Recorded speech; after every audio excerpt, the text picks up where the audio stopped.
Well, hey there, everyone. Thank you so much for checking out this video. I am Eric Thompson, your host. I am president of Windermere Real Estate here in Colorado. This is a little lesson I put together called First Things First.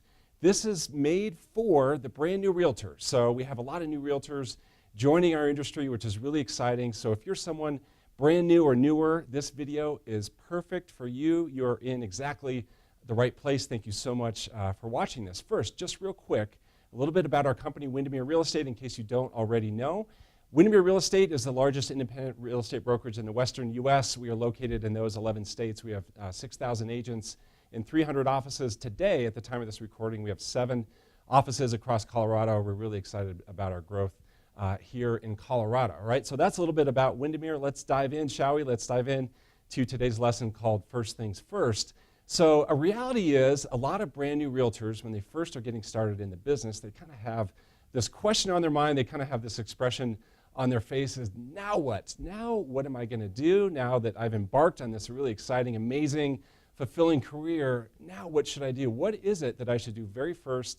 That's exactly what we're going to talk about today. I'm going to show you what you should do first. These are things that are proven to work. These are things that I coach my agents to do. In my office and all across Windermere, these are strategies that have proven to work. So know that these are things that we've tested and proven.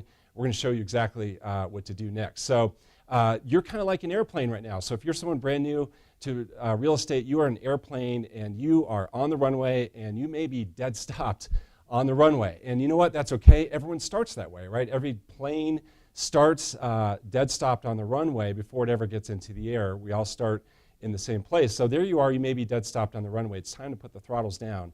It's time to get your plane rolling down the runway, and you know what, let's get it up in the air. So I'm going to show you 3 steps that you can do easily, immediately, in a really user-friendly way to get your business going right away. Okay, sound good? So let's go get your plane in the air. All right, so step one, the first thing I want you to do, I want you to identify all of the A's in your database. I'm going to tell you what I mean by that. I'm also going to tell you why on earth there's a picture of a grocery store there on the screen behind me. Okay, I'm going to tell you why that is. So most people, when they start with the database, they start with the sphere of influence. Basically, they're starting with a group of people that they already know, right? We all know people, whether we're in real estate or not. We all know people. So there you are starting in real estate. You know people. On average, the first-time realtor has around between 150 and 200 people that they already know.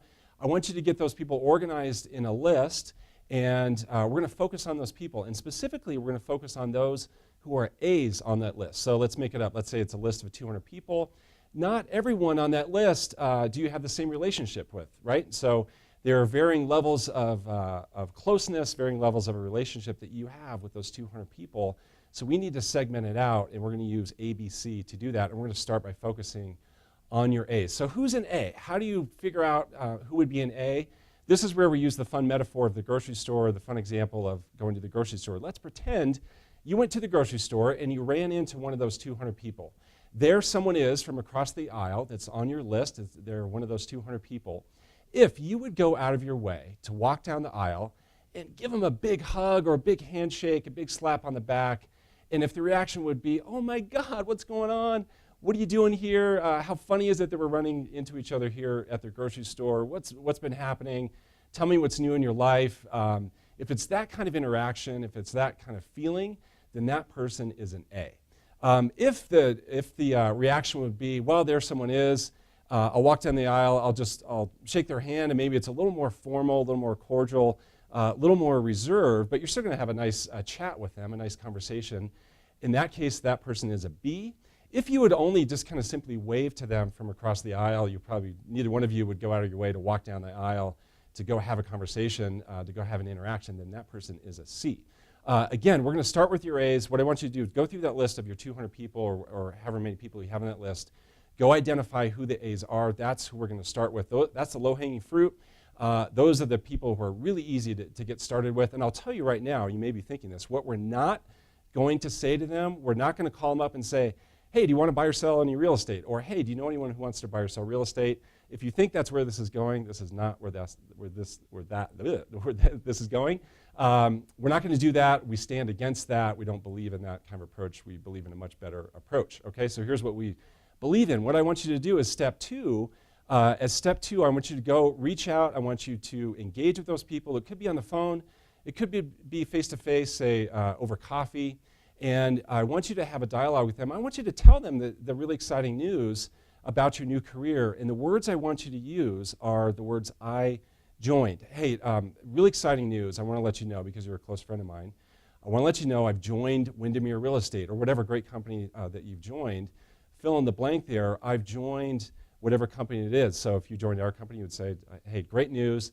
I want to let you know I joined Windermere Real Estate. What you do not say, and what I hear a lot of new realtors say sometimes, is you don't say, hey, I want to let you know I got into real estate. You know what? Everyone gets into real estate. And when you say I got into real estate, that implies that it's kind of a hobby, it's part-time. You're not really taking this seriously. You're kind of going to dabble. You're going to see how it goes. But when you say that I've joined a firm, it implies that there's a mutual decision. It implies that you're taking this very seriously. It implies that you are a professional. It implies that it's a firm, because you join firms. So I want you to use those words. Hey, exciting news. I want to let you know I joined whatever company that you've joined. So they're going to react really well, because, again, they're an A, they're a close friend. They're going to be excited for you. They're going to say, hey, that's awesome. Fantastic. Way to go. Really good news. I'm reading a lot about real estate, or I hear about how active the real estate market is. That's really exciting for you, okay? And then here's where I want you to take the conversation next. And the next thing I want you to do is I want you to look for an opportunity to say these words, an opportunity to say this question. Would it be helpful if? I'll tell you in a second why there's an image of our newsletter there on the screen and why that's relevant to this. But again, what you're not going to say is, yeah, so I joined my new company. So do you know anyone that wants to buy or sell real estate? Or, hey, how about you? Do you want to buy or sell some real estate? We're not going to say that. That's corny. That's cheesy. That's really going to turn people off. What we are going to say, what we are going to ask is, would it be helpful if? And we'll look for any opportunity to say that. So some really easy examples would be, hey, we produce a monthly newsletter. We mail it out to all of our clients. It's got some really great information in there, some stats and facts about what's happening in real estate. You know, whether you're thinking about buying or selling soon or not, it's just a really nice way, fun way to keep up to speed as to what's happening on the market. Would it be helpful if I added you to that list? Would it be helpful if I got that in your hands every month? So they'll probably say, sure. You know, they're an A. Again, they have a great relationship with you. They'll say, sure, that sounds great. Or maybe you say something like, you know what, we produce a monthly electronic newsletter, shows you exactly what's happening right in your zip code. I can automatically get that to you every month. Would it be helpful if I got you on that list? Would it be helpful if you were getting that kind of information? So those are two easy examples. Another one would be, hey, you're probably reading, like you mentioned before, you're reading a lot about real estate, hearing a lot about real estate. You may be curious, like our other clients, you may be curious to know what your home is worth today. Would it be helpful if I got a report in your hands that showed you exactly what your home is worth in today's market? Would that be helpful to you? Be happy to do it. We're doing a lot of these for our clients right now, whether you're thinking about buying or selling today or not. Doesn't really matter, but it's a service that we like to offer out. Would it be helpful if I offered that to you? So the would it be helpful if question, number one, it positions you as someone who's trusted, someone who's helpful, and someone who's not cheesy and corny and pushy. And all you're doing is offering up valuable information. The other thing that question does is that it allows for a next step. So whether it's as simple as you're going to put them on the list, or they're going to get the email, or maybe something a little more involved, well, you'll get a home report to them showing them what their home is worth. There is a next step, and so it starts an engagement, it starts them down a path, and it really gets you positioned in a nice way. So when you start the conversation with I joined, and then looking for would it be helpful if, what will then happen is they'll start to bring up real estate. They'll be thinking about real estate. They may bring up their friend or cousin or coworker who's thinking about selling their home potentially. Maybe they'll bring up, you know what, we have been thinking about buying that investment property. Let them bring those kind of things up in the conversation. You're just there to be helpful, okay?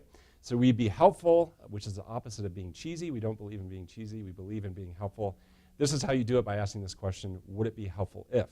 I hope that this was helpful to you. If you are brand new to the business, bravo, congratulations. I hope you have just amazing success. I'm sure that you will. If you would like more help, here's one idea. You can reach out to me.